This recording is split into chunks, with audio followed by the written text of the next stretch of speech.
live Friday evening, 5/3/2024. Starting a little late, but I had some news from the court in California that's going to be overseeing my case versus Google LLC slash YouTube and MG. If you follow me on Twitter, you may have seen this already. I actually tweeted out the letter they sent me, or at least part of it here. And the case management conference that was scheduled for the 13th has been moved to July 22nd. So I'm not going to be going to California next week or in 10 days. And I'm still going to get the documentary done on that timeline. The whole point of it was the documentary will allow me to win in the court of public opinion. And guess the amount of time it's going to take, an extra 2 months, I suppose. The extra 2 months will just give me more time to build my case. And of course, I'm going to enlist the court's aid in seeking criminal prosecution against MG and against the individual at YouTube in their legal department that collaborated with him. I'm going to be putting in these requests here within the next few days, and I'm also going to enlist the aid of the court in bringing Goldfinch to the courtroom since he's been impossible to serve. But that's the update. I'll be going out to Redwood City in July. Maybe if I go a few days earlier, I can stop by the Bohemian Grove, see what's really happening there. All right, we're joined by Diana South, Frank Mirror, Mom with Sons. Pancho Lifty says, chillin' with IPS on Friday, no work tomorrow. Ted Stryker, yeah, there's a fan in my office right now, and I leave it on because I think it's a chiropractor and a psychoanalyst and some kind of hypnotist and then a Brazilian wax office, like all these little businesses around me. I like to be able to kind of drown out whatever I'm saying, especially with the hypnotists. Imagine you're just passively taking this all in. Joined by Jimitra 101, Portal Complex, Peace Circle 360, Copaesthetic, why did they move it? Good question. Now, a couple of things about it. Why did they move it? I have no idea. They didn't give me any explanation. Is it a bad thing? No, not at all, because my previous attempts to really nail him down were delayed because I wasn't able to serve him. But by getting Google and YouTube on the hook here, I've managed to maintain this thing in the system, which gives me plenty of time to make the rest of this happen and to organize my strategy. It's just a couple months. I don't know if the delay is because of something on their end or maybe something else altogether. You know, interestingly, Marco Polo, the 501c3, which is Marcus Goldfinch and Garrett Ziegler's operation that hacked Hunter Biden's laptop and created a database of like 4,000 nudes of Hunter Biden, they just had received letters that the banks that they were working with to receive donations are now canceling their accounts, which is a huge problem. I know so far they've amassed something like $250,000 in legal fees being sued by Hunter Biden. So my case is relevant here because when it becomes public knowledge that the person I'm suing is the hacker, and I'm suing him for hacking, he is the hacker that hacked Biden's laptop, it will be somewhat explosive. If you haven't been following Fox News, they were being sued or they were threatened with a lawsuit by Hunter Biden for airing content found on that laptop. The supposed laptop from hell, which is probably the biggest nothing burger of 2020. I mean, it really was. When they first brought it out, Alex Jones was like, you got Hunter Biden doing these horrible things to children and they're all compromised, and they really built it up. Turned out it was nothing. I mean, nothing criminal necessarily. They really had to dig. My point being, major nothing burger, but he's all over it. And Ziegler's been accused of being a hacker in this, but he's not a hacker, so he's kind of like, in a way, he's sort of protected by his own apparent ignorance. However, when it's discovered that one of the unnamed co-defendants is a professional hacker, it destroys his defense. That's what I mean by this is a very explosive, multifaceted story, but I don't see this as a step back. Michael Jewell said the volume is low. I had to turn on my Bluetooth speaker. Interesting. I've been told that a number of people are coming in here and saying the volume is low just to distract. And this has been for the last few days. So is there a consensus here? Is the volume low, or are these new attendees trolling? Maybe I need a new microphone. Copaesthetic says, yeah, I filed in December 2023, 8 months ago. Yeah, 6 months. 6 months max. But to be quite honest, um, it doesn't bother me that it's been pushed back 2 months because I needed a little more time. I can use this time. And they can't. Look, they can't do anything to help their case. What I can do is I can get my requests that I put into the district attorney's office in California and in New Mexico. I have filed criminal complaints, multiple. Not just FBI reports, IC3 reports, FTC reports, but I filed multiple criminal complaints. And I've even named YouTube as a suspect. I'm alleging crimes against them. So I'm going to take all these reports and I'm going to put them in a folder and I'm going to send them to the judge and say, please act on these or not. But I want to get some feedback, is what I want. And I want it all in the public record that this person is indictable. This person will be serving time and paying a lot of damages, not to mention fees, fines, etc. And there's really no way out of it. So this is beyond just my civil case. Ted Stryker says, new folks complaining, surely they have other things to do, but their job may pay well to do this. You know, we do get targeted by feds. We get people who call in and all they're doing is they're trying to soft sell us on caring about white genocide. And then we get others calling in about becoming freemen on the and disobeying laws for the F of it or whatever and becoming an activist. We used to get a lot of false flaggers. We kind of I think we kind of broke that. I don't think anybody uses the phrase false flag anymore, at least nobody in the know. If someone says false flag, it means that they're still drinking the Kool-Aid in Alex Jonestown. They're hooked on the red pills laced with menthol. They're not thinking correctly about this. Michael says, I'm surely not new. No, we believe you. We believe you. It might be the microphone. We says, go early, Tim, go to the beach. Enjoy yourself. Maybe a rave. Right, do some acid. Someone suggested, you should start doing mushrooms, microdosing. It's like, are you kidding me? Like, this place is psychedelic enough. The immersive illusion created by the monolithic media construct, which pretends to be compartmentalized into news, entertainment, politics, celebrity junk. No, it's all monolithic mind control, and it's created an internal concept of the world, a worldview, which I think qualifies as psychedelic, hyperstitious. Certainly, though, it is certainly the case that with our connection to the internet, our immersion in this kind of decentralized form of awareness, we are basically a bunch of matrix babies born into a simulation.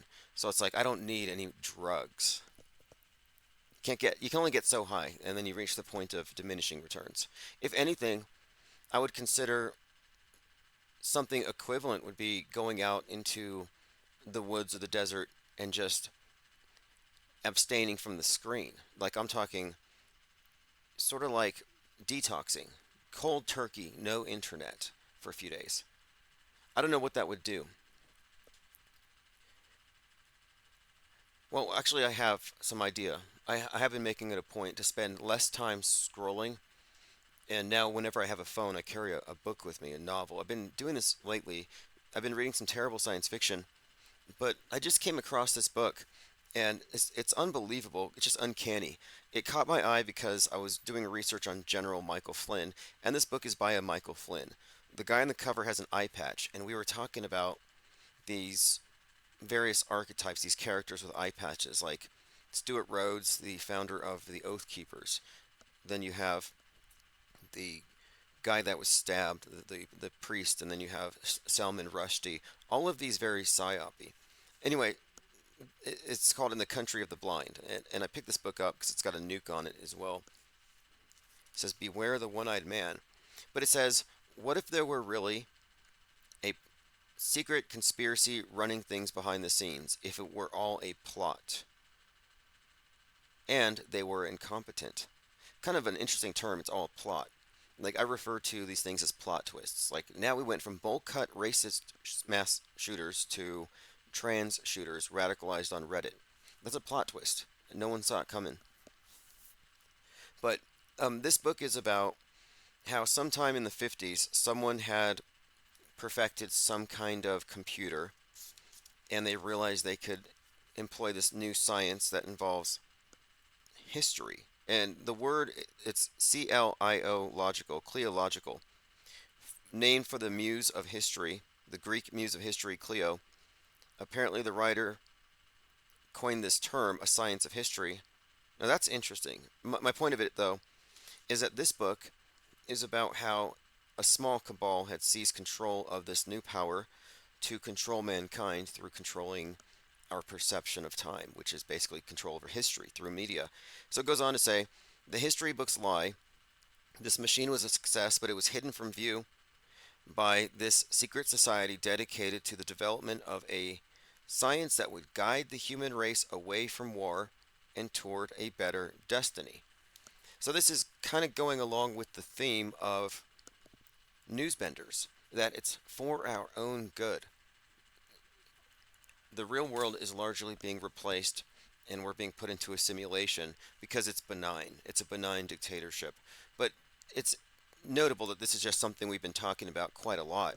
Specifically, what is behind the monolithic media apparatus as far as we know there's some individual human beings, metascriptors, but what's ultimately behind it? HAL 9000? Something that some hidden tech. In Newsbenders, they assert it's a supercomputer. So it's kind of notable that I find a book with this exact theme. Cope says they moved it past 611. Guess they want the nuclear winter apocalypse in full swing before they rule on the case. Yeah, well, I'm looking at it from the perspective of this gives me time to win in the court of opinion. And one of the objectives here is to make sure that people are directed properly in terms of who's to blame. What is the real story here? Well, this is an underdog story of a suppressed podcast and a podcaster being destroyed, eliminated, censored by a government connected hacker who works for Donald Trump. And he did so with the complicity of YouTube's legal department. So there's this underdog story. I'm a pro se litigant, no attorney, and now we are here years past this event, and I'm trying to force some kind of action on it. Creating this documentary will help sell the story because it also shows that this whole QAnon movement was run out of the White House as a deliberate misinformation project designed to reach out to dog whistle to Trump's base to recruit conspiracy theorists, but it was always there to manipulate MAGA and to make them look crazy, if you ask me. I think it was a multifaceted psyop run out of the White House, and we can prove it. So there's a number of reasons why this is significant, especially when you find out who was in the know. Like, who was in the know that Q was in the White House the entire time, and that's a real person, or we can identify at least a significant part of the operation and by name. Well, Alex Jones is in the know. That's significant. Joe Rogan. You're saying these guys know the truth about a psyop, that people are being prosecuted over this January 6th thing over, and nobody's going to identify Q? None of these people who know? This is just a betrayal, if you ask me. But my point being, of course, I plan to package the story and convey it concisely through a documentary. And winning in the court of public opinion also means support. And I'm not just talking about legal fees or something. I'm talking more like uh, people who have expertise, or people who have insight, or people who might know something might come out of the woodworks. So I think it's a really important story to get out there. And Marcus Goldfinch is eminently burnable. It will be a roast. The left will eat him alive. we've been seeing a lot of cannibalism, and that's what I'm expecting here. Like that's how much they will hate him. It's Trump derangement syndrome in a way, and it's very analogous to the disdain and hate the right has for Hunter Biden. It's like they're going after Hunter to get at Joe. Well, they will see Goldfinch as a target because not only is he a major QAnoner who's in the White House press corps and has been this entire time, and he's behind the JFK nonsense, but he's a friend of the Trumps, stays at Trump Tower, Bedminster, Mar-a-Lago. Like he's a Trump insider, friends with Don Jr., friends with Jack Posobiec. There's so many people I can name that he's a juicy target. They will eat him alive. It will be a roast. And he's indictable. He should probably go to jail. The story is deeper and far more interesting than I care to explain here. Most of you know it already, but I'm going to put it into a documentary so people who are not familiar with it can understand it within the 90 minutes or so it will take.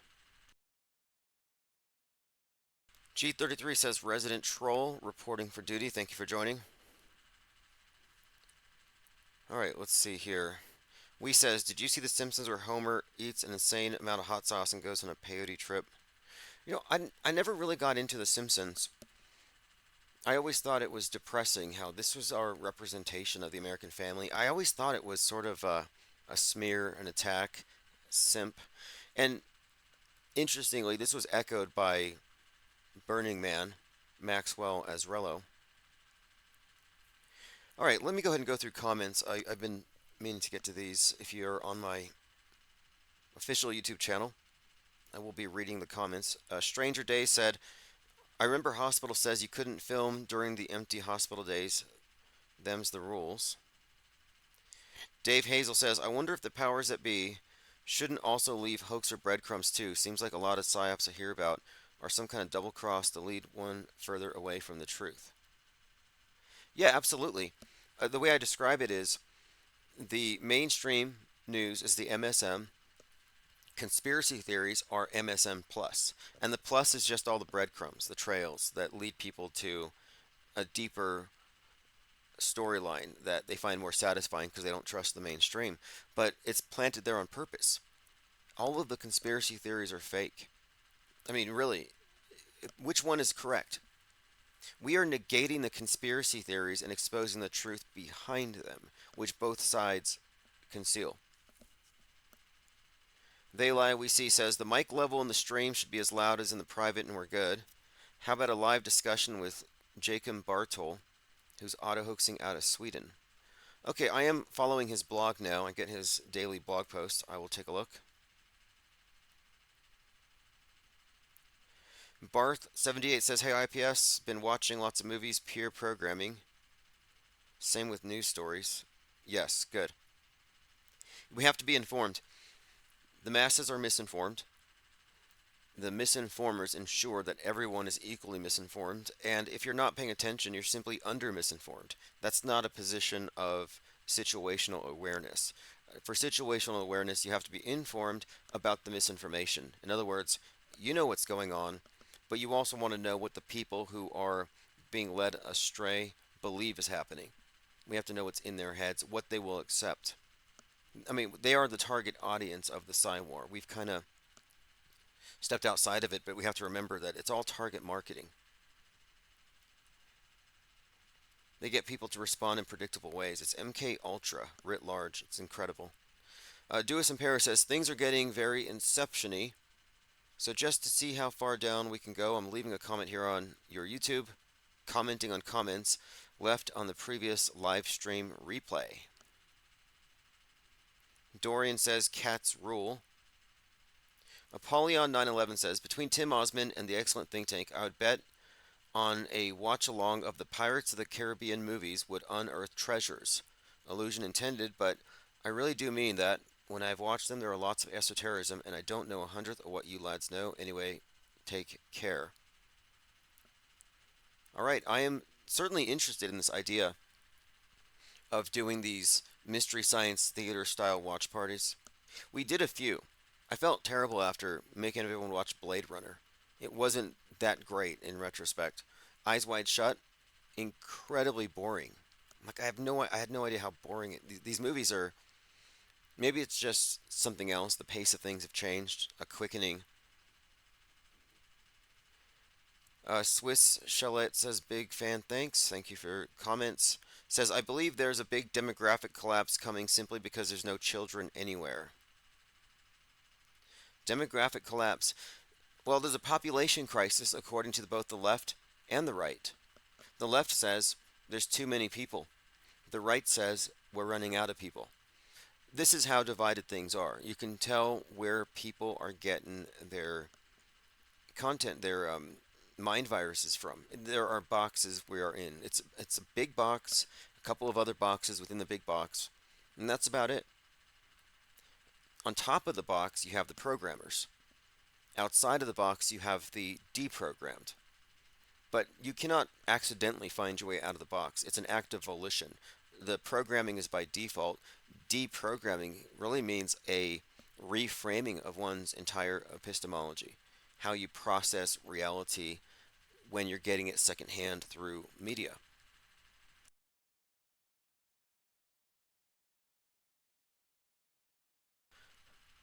All right, continuing. This is a good suggestion here. All-knowing guru says you should address him as spelled Marcus with a Q. Agreed. I will add that. Gorilla says, I have stopped listening to you on Discord. I never liked it. I was only there to stay abreast of IPS goings on. Right. Discord was compromised, and it turned out to be almost a waste of time in some respects because we put so much content into it, thousands, tens of thousands of memes, only to have it burned. And they will pay for that at some point. I mean, we will look, they've done tremendous amounts of damage to the content created by media skeptics. I mean, it doesn't matter. This is free speech. It doesn't matter what we're talking about. The fact that they just flippantly destroyed it needs to be countered, and we will at some point. But I have made the point here too that in order to allow people who aren't in Discord, who aren't in Gilded, to interact and have their comments read, I'm doing these IPS morning deprograms, which will likely get longer as time goes on. I'm just doing 5, 10 minutes, however much time I have, but I'll be reading comments and taking any kind of suggestions and links, etc., from anyone who interacts there. So if you want to get those videos, just subscribe to the main YouTube channel. Okay, I believe I've gone through all of the comments. One second. Yes.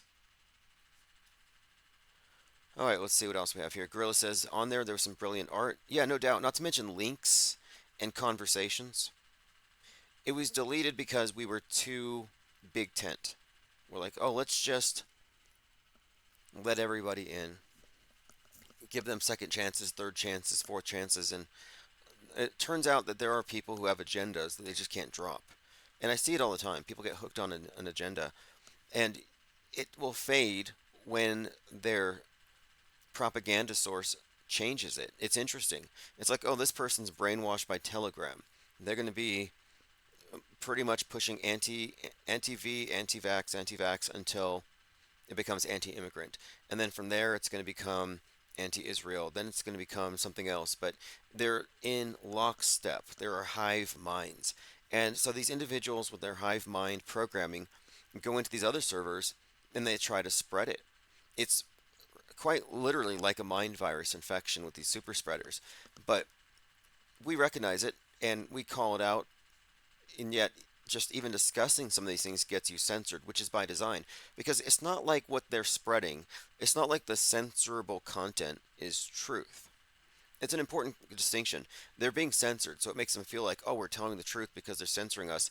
No, they're censoring you because they're controlling the flow of information and how we accept sources. And alternative sources are obviously just going to be condemned no matter what they say, but they have to make it look like they're being censored, but it's really just theater if you think about it. But the stuff they're carrying, the censorable content, is worthless. It's just propaganda anyway. I mean, imagine if they started censoring chemtrails. Notice that they don't. They censored flat Earth. Why wouldn't they censor chemtrails? It's kind of interesting to see what they let you carry around, what they don't. Angst G says, how do you get watch parties without copyright strikes? Good question. Yeah, you have to also consider the legalities of it. There are different ways. I mean, you don't have to watch it at the same time necessarily. A lot of times we just kind of watch something the same night and then comment on it. Like we all took apart Leave the World Behind. Civil War doesn't have a whole lot to take apart. It's pretty shallow. But as far as watch parties, watching movies, to me, it's all homework. It's all research. I go to the theaters even if I have to go alone because it's really about reading the meta script, reading the zeitgeist, and entertainment's always just a side effect. Civil War, though, was just blatant propaganda, programming, getting people acclimated to certain imagery, and hyping up the fear of the right by the left. Okay, so we talked about the upcoming court thing. Again, got moved to July. Don't know why. Again, no answers. I don't have any information other than it moved. But the good news is it's on the docket, it's moving forward, and the rest of the letter here makes a few points about reaching a settlement. Like, so there's still the opportunity for settlements. Not that that's necessarily in my interest. I mean, I want this to go to trial. I want Goldfinch to have to answer for his crimes. I mean, it's pretty simple. Elephant Tusk says, I'm pretty sure they'll keep delaying it. What's your basis? I mean, some people said there's no way it'll go through. You can't sue them. I mean, I always get these naysayers. Not that you're a naysayer, but I do believe that when we, I guess, suggest that something is within the realm of possibility, we're more open to the ways in which it might be possible. But if you initially say it can't be done, or if you initially focus on the constraints, you may actually limit the options that are available to you. And all I'm saying is that I was going after this person before we knew who he was. The doxing process wasn't easy, it took a little while. And this entire process has been kind of arduous, but at no point did I run into some kind of a wall. It's all just a matter of time. Like, there's really nothing to stop it. But I never had any kind of negative attitude about it. I never thought, no, I can't win. It's like, no, I got a confessional. Like, if you knew what I had, you would get it too. I mean, I have a confessional, a written confession, a statement of intent, malicious intent to commit criminal actions by colluding unwittingly with YouTube's legal department in order to suppress my free speech and to assume my name. And I talked to this intellectual property rights attorney a couple of years ago, and he said that there's this thing called the right of publicity, where if someone were to take your face or your voice and make a commercial out of it without your permission, even though you haven't registered your face or your voice with the trademark office, it's inherently considered to be trademarked. It is your intellectual property, your likeness, your voice, etc. And the fact that he claimed my voice was told to me that this is a civil rights issue as well. It's a right of publicity issue. So it's not a small thing. So it definitely is far more criminal than civil. And there are other layers to it as well. But it's all going to be hammered out in the next few months. And my objective is to write a lot of letters to the judge to get their assistance in bringing him in and also in bringing about, again, prosecutions. Gorilla says, I'm worried he'll have a fancy legal eagle who gets it thrown out in some flimsy pretext. There's really no way he can, because here's the thing that really screwed him. If I didn't have this, there would be nothing. He was kind of gloating during the live stream about how he had pulled my channel off of YouTube, and he had something in the comment section about it. Someone said, "Hey, how did you get rid of IPS?" Because a lot of people wanted me to go.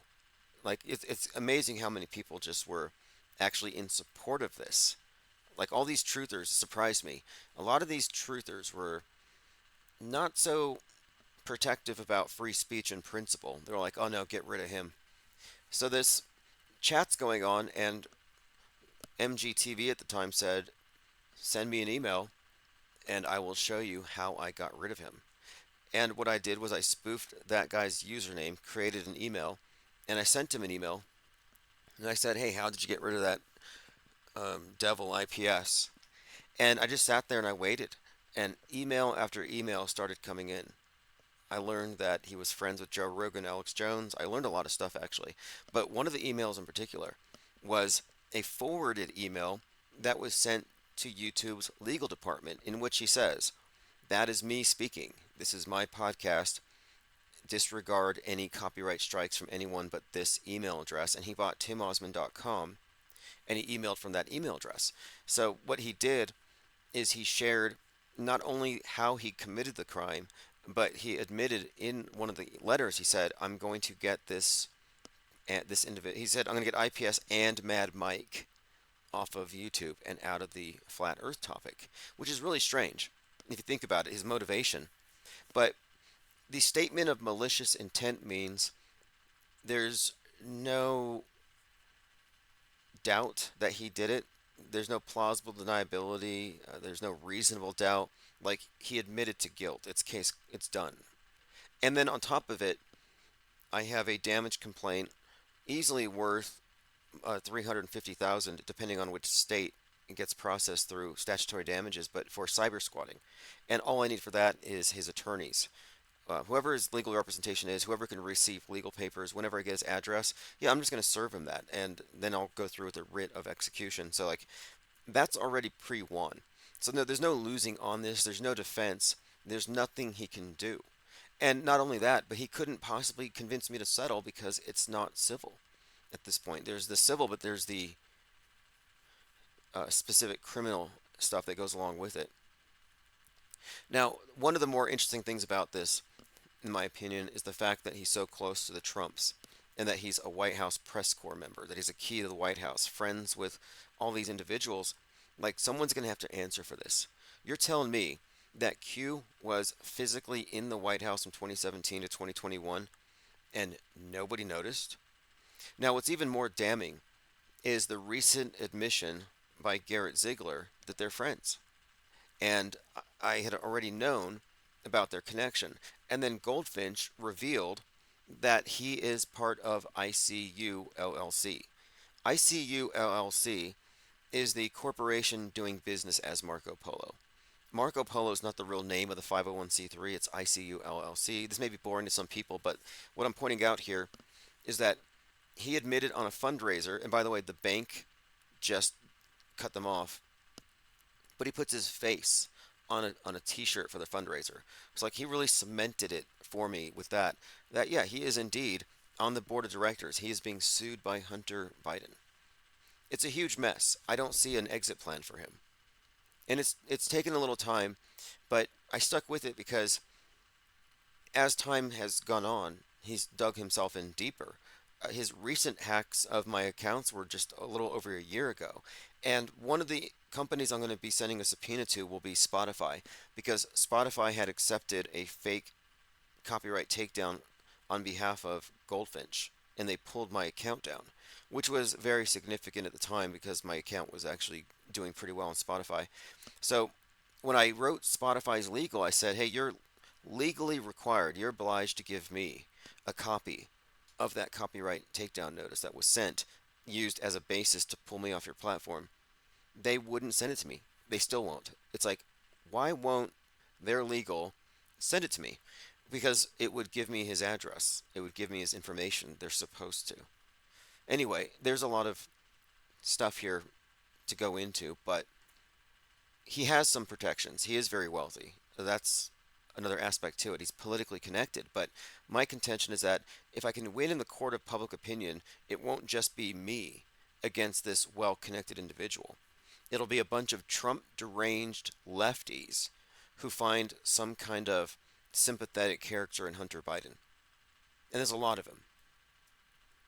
So my objective here is to set him up for a roast, set him up for a public roasting, and then get all these reports, these police reports, FBI reports, these criminal complaints acted on.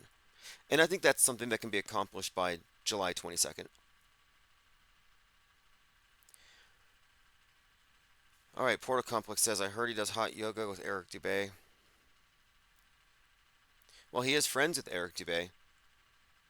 That may be mentioned in the documentary. It really shines a light on something else, too. Like, who are all these people in the know about this individual? And there's a few I could name that are just kind of unlikely. Like, you wouldn't think of them as being connected. Let me just, one example. When we were exposing Roland Reddy, the redneck rocket scientist, as an alter ego of a flat earth conference organizer, I got an email from Goldfinch, who at the time was still anonymous, and he basically threatened me. He said, do not cover the story, do not talk about this. He's very well connected with a lot of these big conspiracy channels. Etheric Bliss says, interesting, wonder how many people that this tactic has been used against. Oh, many. I mean, he bragged. Look, see, he was bragging a lot. That's what's going to bring him down. He was bragging about installing keyloggers on people's computers. And that's where they're able to get a daily report sent to their inbox of every keystroke. So they look, oh, you logged into gmail.com, username, and then they get your password. And he is in one of my Gmail accounts. I rarely talk about it because I don't like to let him know where he has succeeded to annoy me, but he did get into one of my accounts from a few years ago, locked me out of it, and Gmail doesn't let me back in. His it's connected to the two-factor authentication, but this is all going to come out. I'm going to be very thorough. So I have more time to work on the documentary, more time to build my case, more time to convict him in the court of public opinion, expose this entire thing. Okay, let's get back onto other news. Tomorrow's Infinite Plane Saturn Day, so we will be taking calls tomorrow as well.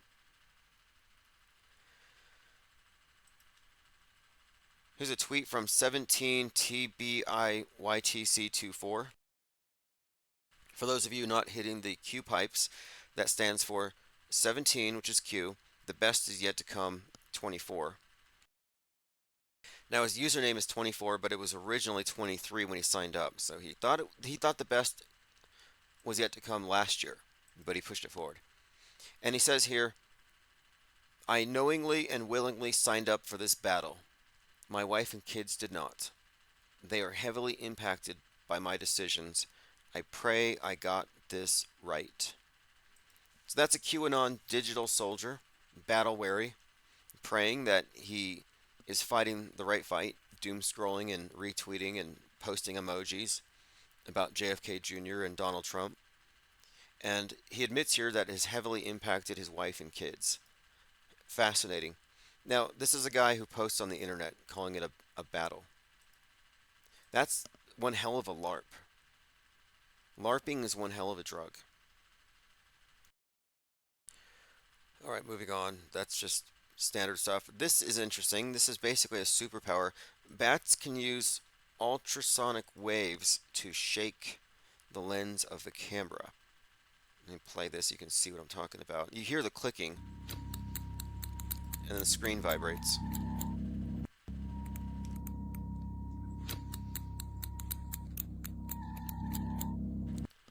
I was researching bats because I've been looking at bats as a symbol to represent my understanding of the concept of synchronicity, of receiving feedback from the so-called universe in some kind of a loop, in a way analogous to echolocation, navigating the dark matter by sending signals and then maneuvering according to how it bounces back.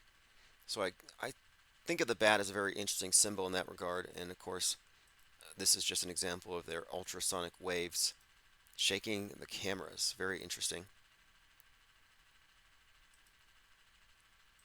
Found that on X. So X isn't just a bunch of 4chan claptrap. You can find some pretty decent content on here.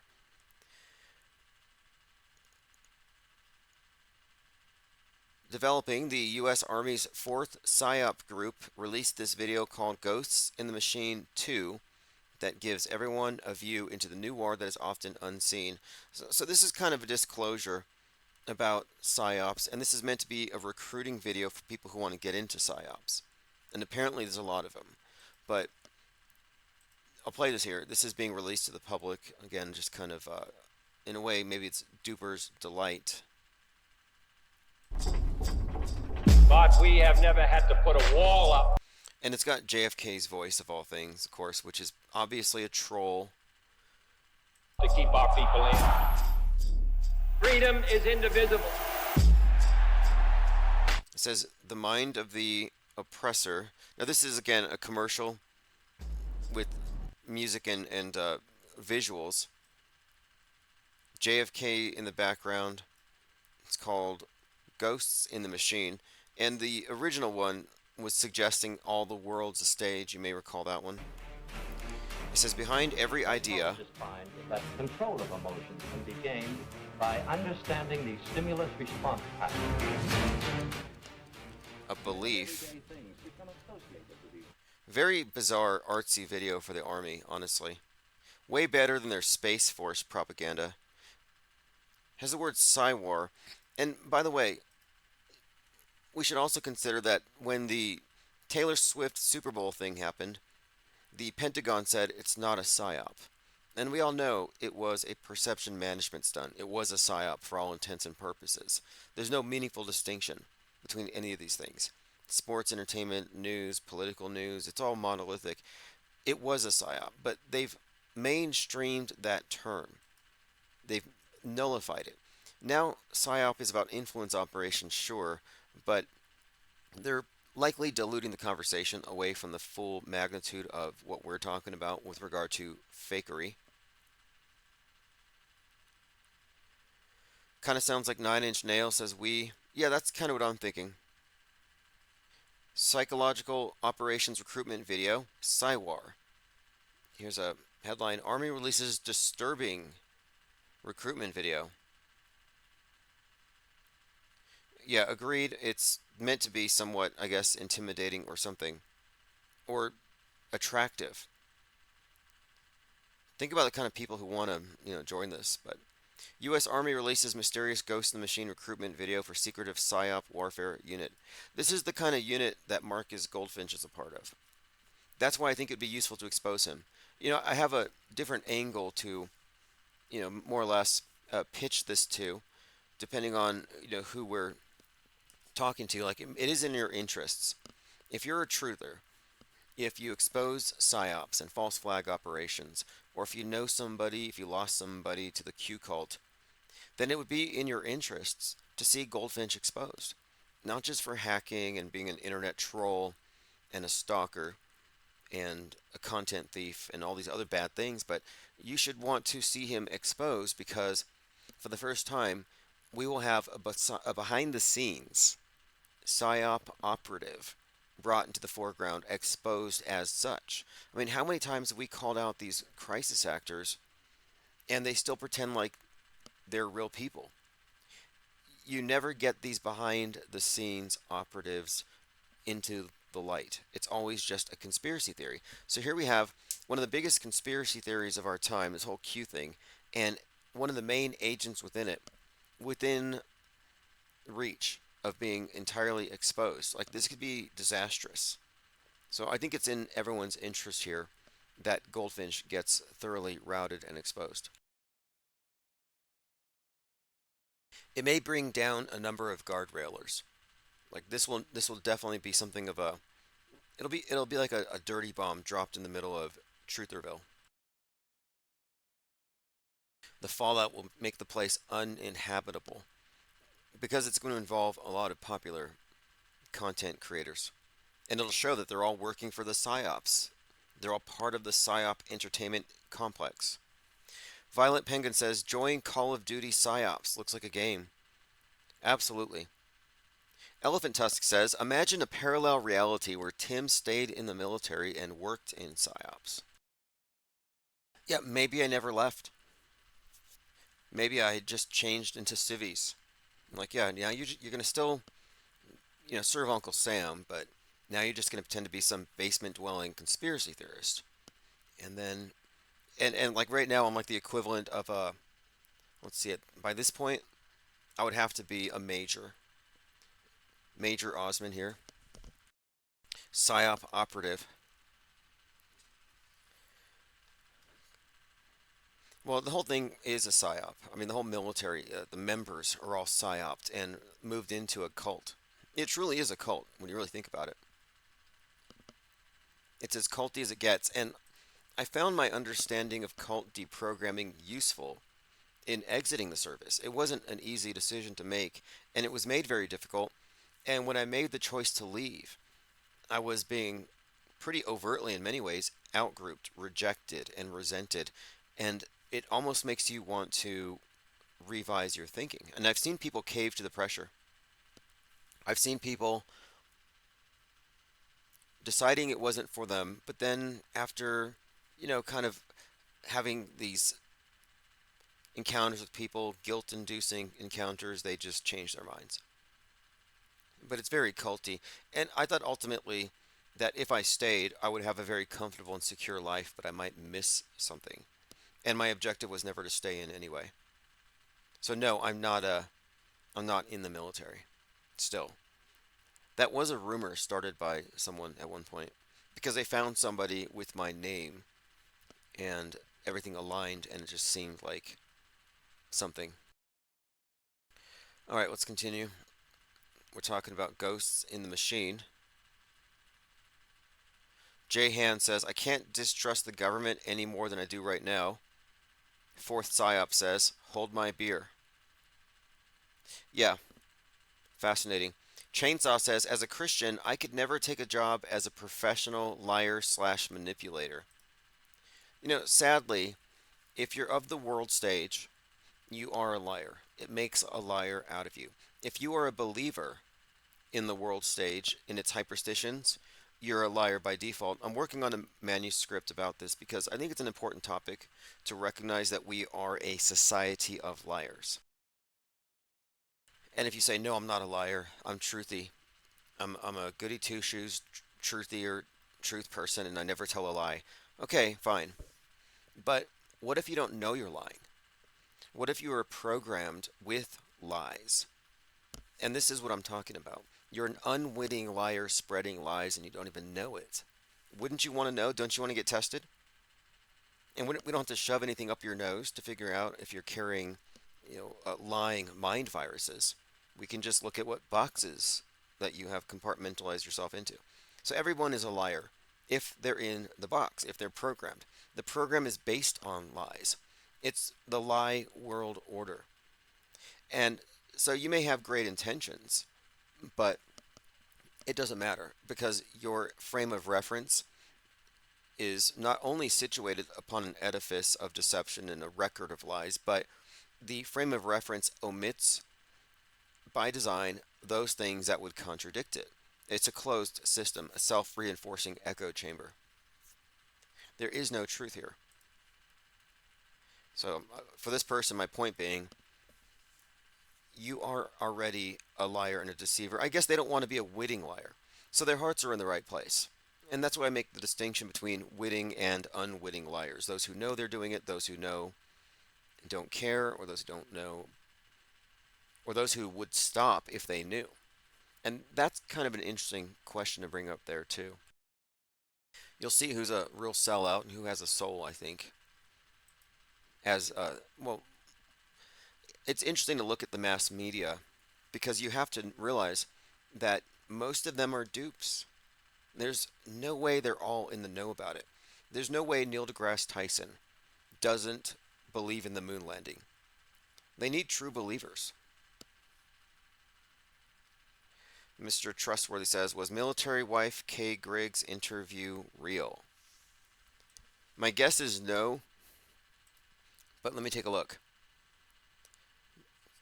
Here we go. Kay Griggs interviews. No, I haven't seen it. I'm not familiar with it. Illuminati wife tells all. I found it on the Internet Archives. I'm going to bookmark this. I will review it and I'll get back to you. My feeling on it is it's probably fake and scripted. There are so many of those. Do you remember Kathy O'Brien with these really twisted MK Ultra stories? And a lot of the stuff's coming back. It makes money. It's sensational. Look at Ryan Garcia's success, and he admits it.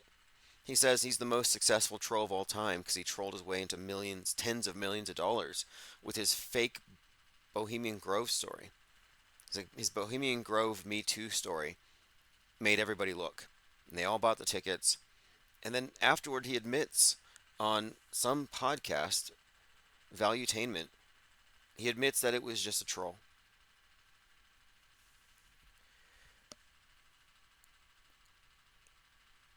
Okay, let's move on. Commenter says, "This is the time to finish what you started. There is no time to dream. This is the room. We can turn off the dark tonight. Maybe then we might see." Yeah, exactly. We have to remain objective oriented, and we do have goals here. And becoming an above ground news agency is really our main objective for this year. And I'm going to pave the way with the Auto Hoaxology 101 book tour. We're going to make our way through this thing. Everything's going to work according to plan. We're not waiting for a settlement, for example. Our victory is not contingent on beating Goldfinch and YouTube in a timely manner. That can drag out for years. It doesn't matter. But there's value in the story. It will certainly get a lot of things moving forward, I think, if we can bring more attention to it. And I do fully expect a resolution this year. But my main objective for this year, of course, is bringing the insider out onto the streets along with the IPR reporters. We have more than 150 press pass carriers, and it's just a matter of activation. And the constraints are certainly lifting. Okay, so we're talking about the fourth PSYOP. One other thing, when they release or disclose something like this, it's because it's safe for public consumption. It means that they've already implemented the next level of PSYOPery. So we're seeing something that is safe for them to reveal. Kind of like hyper-realistic masks were suddenly revealed, but this was after they already brought about digital deepfakes. Okay, continuing here. Oh, one other point. AP News says, "Faceless people, invisible hands. New Army video attempts to lure recruits." Faceless people. There was something someone showed me in Discord. Oh, that's right. Fallout masks are going up for sale. And one of these Fallout masks looks like an NPC face. Got a link here from Uncool Ben. He says, "Go to 6 minutes and 20 seconds and watch the gate close in this guy's face." Yeah, this is interesting. We're seeing, I believe it's Sam Hyde. He's the suspected mass shooter at Christchurch and every other event. They always throw his face out there. It was him. But no, he's this comedian, podcaster. And here they are having a conversation about the news and everything. And he says it's scripted. But as you'll see, the conversation gets put down really quick. Like, what? I watched Texas Ranger, and you're like, oh shit, I didn't even know. Oh, I'm on the retard side. I just assume everything's intentional. I have a different sort of take on these things. I assume that the allowing of this pushback to happen is intentional and will push backs closer to the wall and make the reprisal more extreme. I just assume everything is scripted. You know how? Well, I think. I mean, if you Okay, yeah, the guy in the middle, it's not Sam Hyde, it looks like him, but he's saying, "I think everything is scripted," and then he gets cut off. when you assume that everything's intentional and scripted, what you're assuming is that that someone somewhere has the ability to perfectly plan something. And what have we ever planned that's gone even 50% the way that we thought it would? I guess nothing. Literally nothing. Nothing. And like even like World Peace 2 was successful, but it wasn't successful because Okay, well, that's a very blue pill take. What have we planned that has gone through successfully? Well, I can point to 20 plus years of mass shooting psyops, fake terror attacks, fake threats, hyperstitions, climate science being weaponized as an instrument of government to regulate the private sector. Like everything is under control. Everything is scripted and planned. The idea that we're incompetent is kind of a misdirection. They're so competent that nobody can even see that they're in a magic show. They're so in the box they can't even see it. So this is a total success.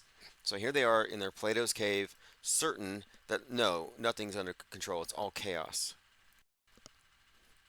Whatever helps you sleep at night. They're in Normiville. And I have no interest in waking those people up. The sleepers should just stay asleep. General Flynn announced that Biden's going to declare a national emergency ahead of the election. We kind of already went over that. We're looking forward to a summer of peace, summer of love, peaceful protests. That's why I want to get our reporters out on the streets, because we want to reality test the claims of the media. Make sure it's not just all fake and staged. And, I want to see, where does real get augmented? Where does the real end and the fake begin? Those are the edges that I find interesting and worth looking at. Those are the edges that we're seeking. The edges on the world stage model. Mr. Trustworthy says, I just learned Kay Griggs died May 1st, 2023. Okay, somebody talking about the Illuminati dies on the Illuminati's birthday. Yep, 2 days ago was the Illuminati's birthday and the Declaration of Independence and Beltane.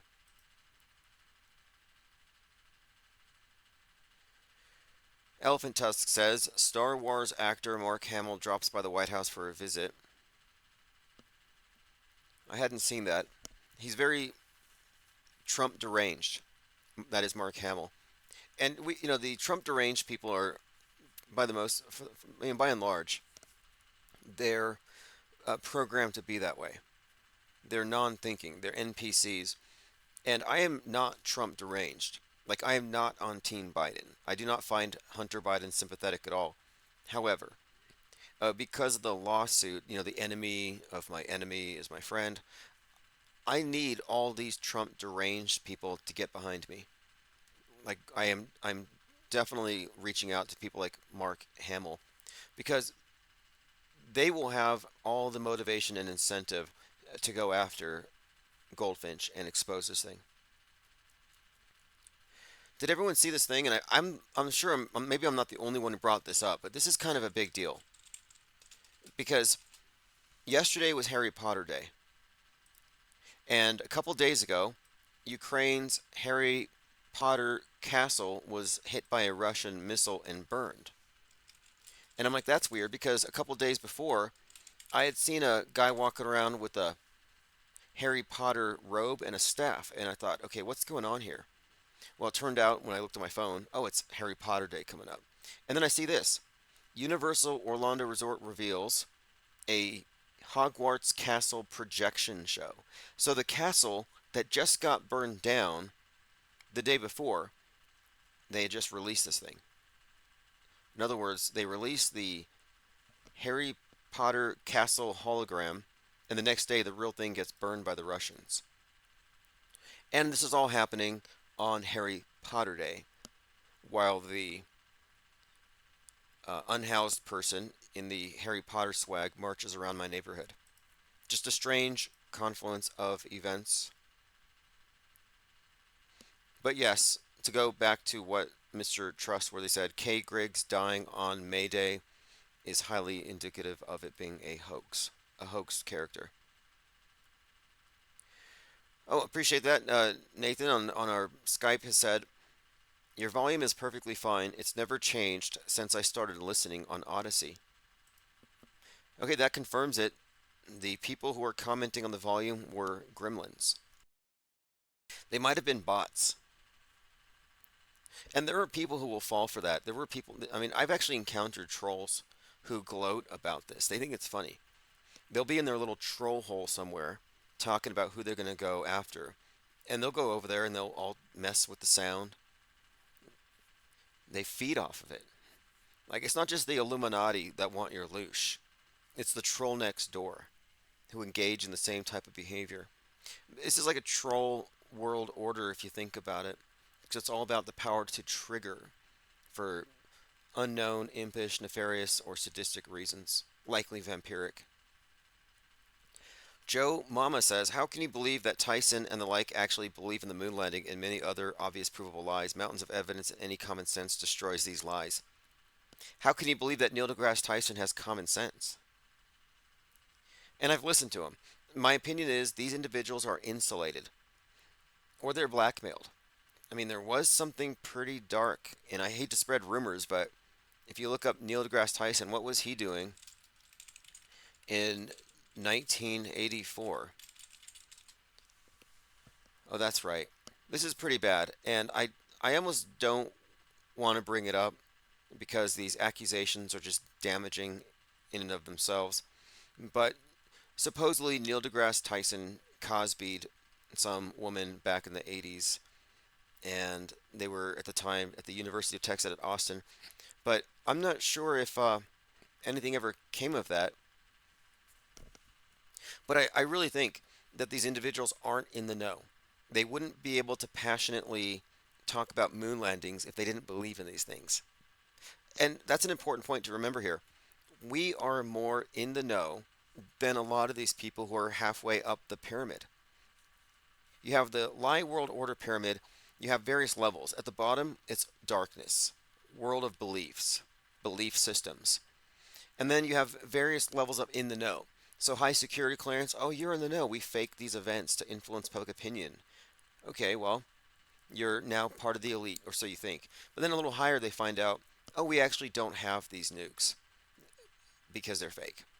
A little higher level up, yeah, radical Islam never existed, and Stanley Kubrick directed 9/11, and we just hijack all the news at once, project it as real, actors in the street, 88 drills are being run, and we have the whole thing performed for a live television audience.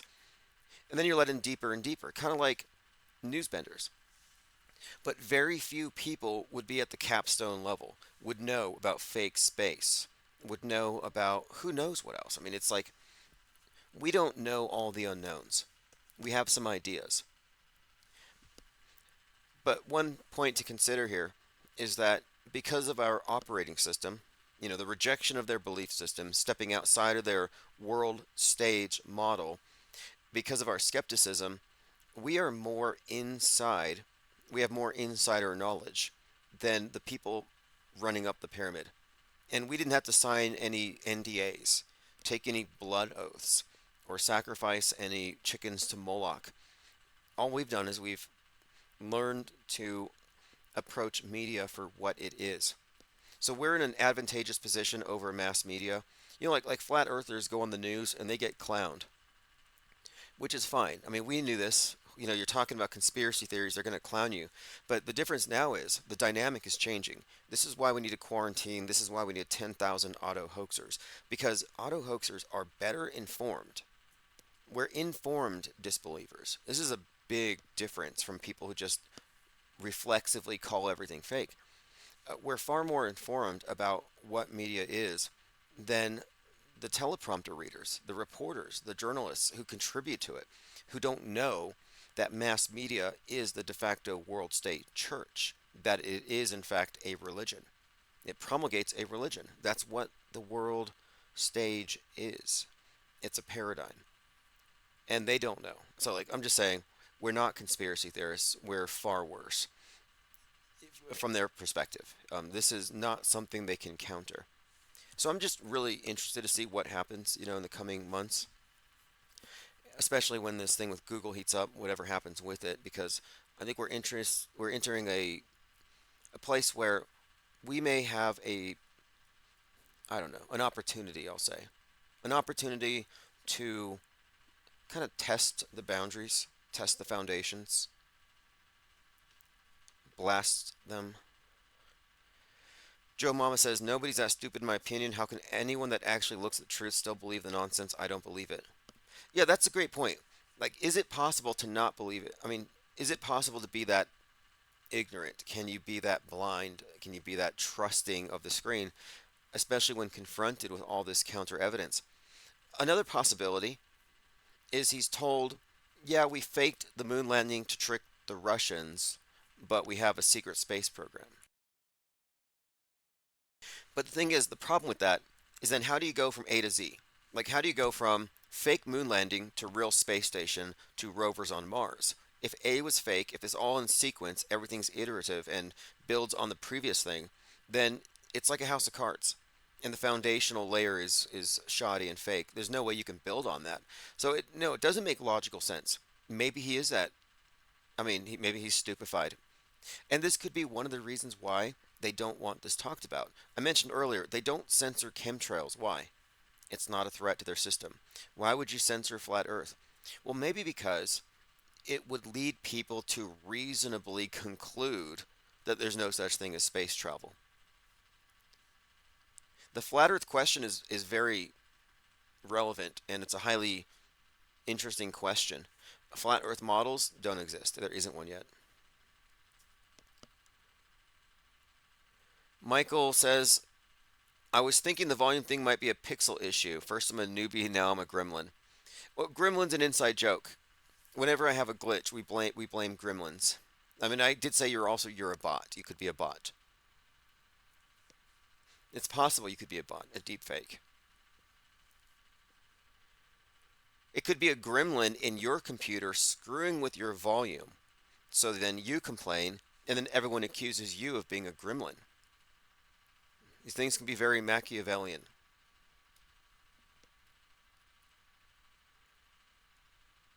Matt everywhere says, I too maintain the volume's not loud enough if you drive compared to other people's streams, quite low. Maybe I can find a better mic. There's a possibility. Maybe there's also something I can add to OBS. Commenter says, the liberalism of the French Revolution was a disaster for Western civilization. The founder of the Patriot Front is a guy named Thomas Rousseau. Rousseau, of course, one of the thinkers whose philosophies led to the French Revolution. Not a coincidence.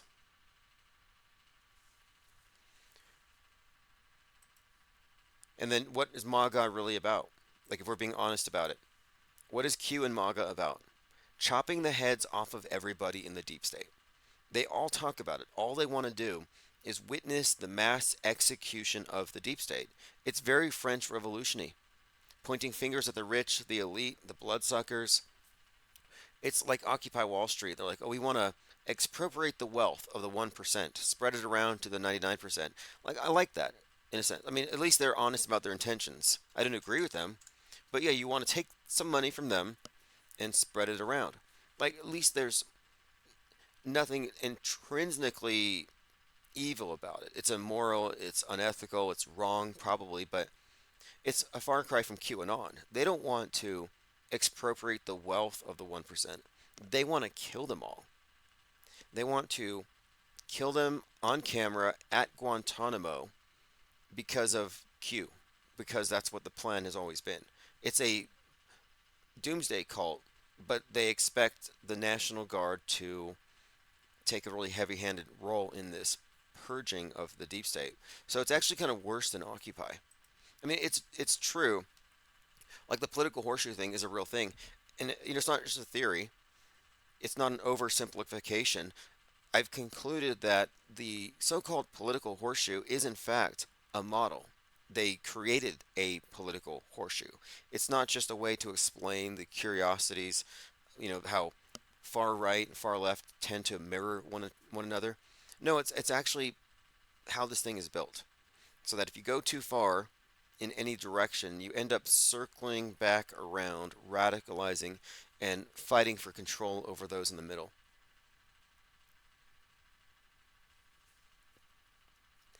Nick Fingar says a globe model does not exist either. Model phenomenon. Yeah, look, exactly. When people say, where's your flat earth model? It's like, I'm sorry, but the burden of proof is on you. Provide a model first. Provide your globe model. And they have, and we're disputing it. But my point of it is, we're disputing their model doesn't mean you can automatically replace it with something else. You can opt for, we need more information, or this one needs to be increasingly validated. We wouldn't be asking these questions if it wasn't for the crappy CGI, bad science fiction, questionable content.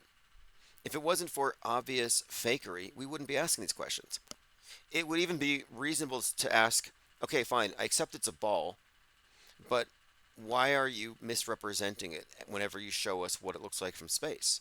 The ISS footage is obviously fake. As in, obvious to anybody who's not visually illiterate. Anybody who's done any kind of video editing can see this. It's very problematic for them. And it does nothing when you have individuals calling the moon landing a hoax, like Bart Sibrel going on Joe Rogan. Is the moon landing a hoax? It's like that is such an old, tired, worn out, non threatening conspiracy conjecture there. Nobody's saying, is the space station there? And that's because when you're talking about the moon landing, nobody's really there to answer for it. The space station implicates people, not just Americans, not just astronauts, but taikonauts, cosmonauts. All of the different nations participating in the ISS are all implicated in a bigger lie than simply the moon landing. So the idea, and there's a movie coming out soon called Fly Me to the Moon with Scarlett Johansson, that's really going to reiterate the idea that we faked the moon landing to trick the Russians. It was a psyop. And the public will accept it because now they know what psyops are. But it's premature to try to run to a model or to even think that you should be held to one. Like, because I'm rejecting the establishment model doesn't mean that I have to have something to replace it. As in, if I can't debunk it, it wins. Sorry, doesn't work that way. It means I suspend judgment. That's what skepticism is. Imagine going to a magic show and your default position is, if I can't debunk it, it's magic. No, that doesn't work.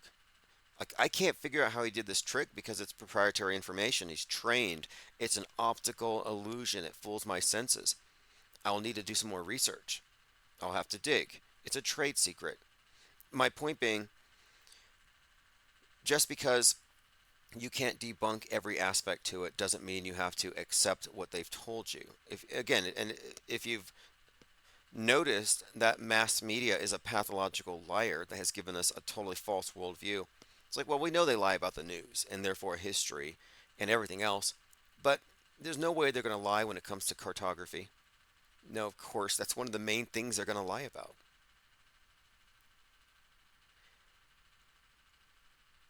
All right, let's continue here. Mr. Trustworthy says Bill Baff Cooper believes in aliens and school shootings. Yeah, classic. I mean, he's got some great content, great research, but he's operating under the presumption that everything is real. Which means one thing, and this is why it matters. It matters because if you're in the school of thought, in the program that says oh, everything is real until proven fake, then you're not including in your assessment the media itself. Like, what is the role of mass media? Are they reporting on stuff, or are they producing stuff? And that's what we're talking about here. It's a combination of psychological warfare and reality TV shows, basically. These drills played out in front of the cameras. It's so monolithic, though. That's the part that's difficult for people to get. Like they say, there's no way that they could have lied about the moon landing because so many people would have known, so many people were involved. And I think that's kind of a fallacious way of looking at it. It doesn't take into account how very compartmentalized everything is.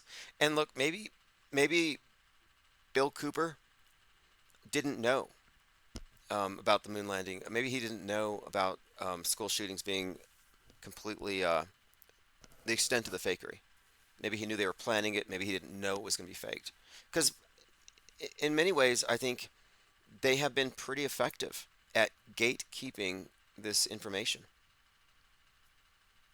You have characters out there, these very loud voices who dominate the conversation, and they hammer down the idea that everything is real, and it's really scary, and it's worse than you think. Joe Mama says, please help me, Tim and all. Are we not at a point years now that we know it's all BS and need to move on? Where we go from here? No. There's no moving on. What do you mean moving on? Like not paying attention anymore? Becoming uninformed? The next thing to do is to break away from alt media. Break away from the box. It's a philosophical break. It's a philosophical movement, and then from there, I mean, you have to use your imagination to imagine what happens next because we don't know. Nobody's ever done this. There's never been a truth movement. There's never been a counter to the dominant one world religion's worldview. There hasn't been one. You think that there's any resistance? It's not coming from the truthers. It's not coming from the right. It's not coming from Alex Jonestown. It's not coming from MAGA. It's not coming from QAnon. It's not coming from any of the religions. There's no cult out there that in any way is opposing the one world order's model, its religion, its worldview. There isn't one. The entire objectivist thing compromised by media. Atheism, principled rejection of a divine fallacy, buried in mass media and has all been grafted onto a new religion, which is essentially the Gaia construct, as Gaia as God. But so what we're doing is rather new, and it's not only new and unprecedented, but it's outside of their expertise, outside of their area of understanding in terms of mass media was very well prepared to deal with any conspiracy theorist. They could make a joke about flat earthers, but they're not going to be able to handle legitimate skeptical criticism that is Psy-War aware. So as far as like where do we go from here? One thing we're not doing is we're not trying to wake up normies. We're not trying to tell people the news is fake because there's no point. That's not going to get you anywhere. We're not trying to counter the media. All we're doing is we're getting together all those people who have seen through it in a large enough number that it becomes a self-aware demographic. And I do have objectives for what happens after that. I know what I'm personally doing, which is spearheading a tabloid called The Insider that will specifically report on things from our perspective. And we will maintain a concurrent record of things from this lens, parallel to, not specifically antagonistic to the mainstream media, because we're not anti-media. The anti-position has been co-opted. That's why I've been saying you have to be anti-pro and anti-anti, because they're both controlled. But when people ask the question, like, what do we do from here? I'm like, how did you even get here with that question? Because the default position is to be apathetic, to be overwhelmed, and to think it makes more sense just to have a beer and watch football. And I'm not at all, in this camp that it's pointless to pay attention. To me, it's about situational awareness. Let's say you're in a relationship with someone, whether it's intimate or a boss, business partner, and you know that they're a liar. You figure out they're lying to you all the time, manipulating, taking advantage. Like, wouldn't you want to know this? And then wouldn't you want to disconnect from that influence in every single way? And similarly, you know you're being lied to. Everybody around you is being lied to. Everyone's mind controlled. We have never had any kind of leverage whatsoever to see out of it, unless you were born into the right families. So at this point, it's like this is a golden opportunity. Apostasy, neo-enlightenment. So like I don't see any downside. I see no questions here. It's like, what do you mean? We should be at this point specifically we should be organizing around the principle of, figuratively speaking, burning the world stage, aiming for the infrastructure, the systemic lies. Like we should be countering it, refuting it. We should be discrediting all of its promulgators, targeting specifically the alt media. I think that's where we'll have the most progress. But no, I can think of a lot of different things that we should be doing with this right now. This is like critical information, critical to know. And if you don't already have some kind of idea of what to do with it, I'm like, well, I don't know how to help you. I mean, to be honest, this is gold. It's a gold mine. It's a treasure trove, because what we're accessing here is an expanded state of awareness that we're not meant to have. It is constrained for a reason. And I'm suggesting that it should be metastasized. It should be spread out. It should be made into a problem. I mean, think about too what we're actually describing here is providing competing narratives, but not only narratives, but a philosophical framework that destroys and undermines their narratives.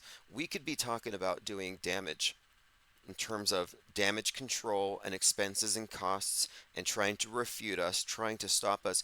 We could do billions of dollars of damage to mass media infrastructure. We can screw up the mind control to the point where it becomes a big problem.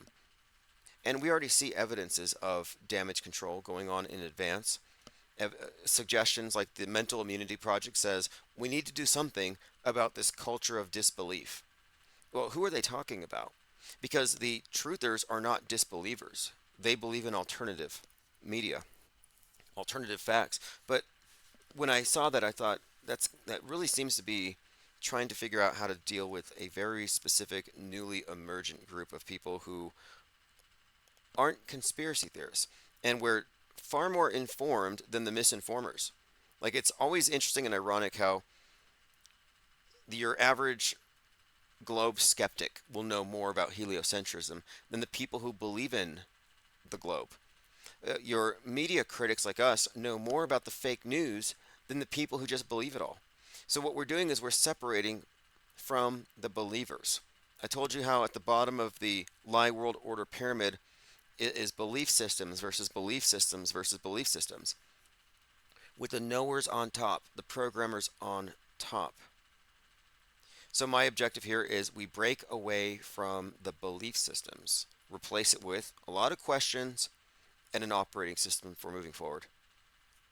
John Cummins says, what do you think of Dr. Shiva? I've listened to his work. Very interesting, very much a political outsider. In fact, I believe his assistant reached out to me to talk to him. So I may try to look for some common ground. We can have a conversation. Things are really heated right now in the Middle East, and he's really opinionated on it, which is great. I can respect that. People have their opinions, but I have to make it clear that I'm not taking sides on anything because I know how they're both controlled. And the position of not taking a side is not only valid, but it is one that I believe occupies the moral and intellectual high ground. We're not lazy, we're not head in the sand, we're not minimizing threats. No, we're the only cool heads in the room, to be honest. Matt everywhere says, yep, it's all about awareness and disconnection. Yeah, look, you can unplug from caring. You don't have to care about the tragedies, the atrocities, the wars, everything they show you on the news. You don't have to care if you don't have any evidence that what you're seeing is happening as advertised, because you can't trust them anymore. This has become very clear in the last year, where it's like rubber dead kids, CGI, video game footage being shared as though it's real. People are too reality compromised. You're better off suspending judgment until you get all the facts. And if you suspend the judgment, then you bypass the fight or flight, the reaction, the emotions. You don't have to be emotionally entangled with the mass media, which has already revealed itself to be an emotional abuser. The instant they bring out actors that cry on TV, yeah, they're basically manipulating your emotions. Gorilla says media is no longer journalism interested. Well, look, we have 150 plus press pass carriers, and our objective is not to replace the media or regurgitate what they're reporting, which is what alt media does. What we're doing is we are directly reporting on and investigating the infrastructure of mass deception. We are reporting on the reporters. Like the idea of mass media, or journalism is there to speak truth to power, to hold the powerful accountable. No, actually, it's not true at all. They are the vanguard of the power elite. They are the worldview warfare operatives, wittingly or not. That is their objective. So there is nobody reporting on the powerful or speaking truth to power in any meaningful sense.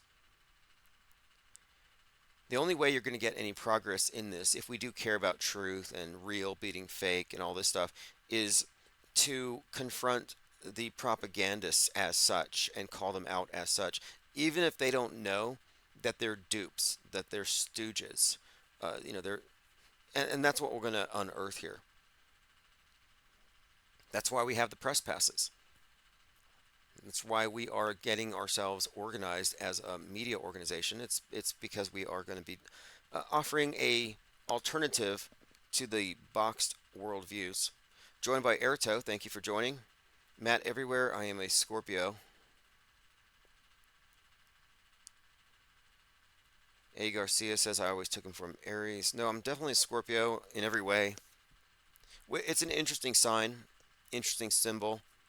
If you haven't seen Griselda on Netflix, they make a very, very interesting use of the scorpion in a conversation about a book called Labyrinths by Jorge Borges. And it's basically this idea of the cycle of time we experience time as linear, but it's only linear out of habit. And if you can break the cycle, you can access other options within the realm of possibility and do things that might be seemingly impossible from your present perspective. So he's having this pretty deep conversation, this character in this movie. He's high on peyote, and he's got a scorpion walking around his wrist, and he's got a watch on there, which is also a symbol of time and the cycle of time. And so I look into this book, and then I start having these interesting bits of coincidences, you could say. Someone recommended this other movie called Everything Everywhere All at Once. Same exact themes. But the scorpion, I was looking into it, is a symbol of death and rebirth or transformation. Because when it grows to a certain size, it has to shed its exoskeleton in order to exist in a larger form. It's like, in a way, in the Death Tarot card, where it has the scorpion on it, it has this image of a skeleton with a scythe, and it kind of makes this suggestion, of course, that the shedding of the flesh, is just part of a cycle of growth, but the eternal part continues on. All right, I think we've covered a lot of stuff. The main thing tonight, of course, a major development is that we have a new court date, for some reason pushed forward 60 days, but I'm going to use that time to our advantage. And I'm going to play this clip really quick here before we go. This is really good. This individual here says that the elite don't want your money.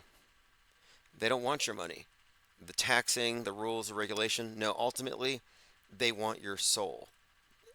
This before in a concert, and I want people to think about this really, really carefully. The beings that have created the matrix and have created the monetary system, why would they want your money if the money is backed by nothing? The money's not backed by gold, it's not backed by silver, it's backed by no intangible asset, it's valueless, it's just a piece of paper. So why would they want your money? They don't want your money because it's not backed by anything. It's fake money. Because I keep seeing people saying that we should stop paying council tax, but they don't want your money. They want your energy. They want your life force. They want your soul. That's why they call it the selling of the soul. And in the ancient Hindu doctrine, they call it prana. Your vessel, your soul, your spirit, your life force. Remember, this is a spiritual war. These beings practice witchcraft, sorcery, black magic. They harvest energy. Every time you're in fear, they harvest all of that energy. They take it away from you. And that's why they try to keep us in fear and at a low vibration. Anyway, the government does not want your money. I think he makes some great points here. There are various levels of this thing, and I think it would be, we would be remiss if we didn't include the potential spiritual ramifications of total mind control. And it could be that the mental trap is maybe there to ensnare you at a much deeper level, whatever you think.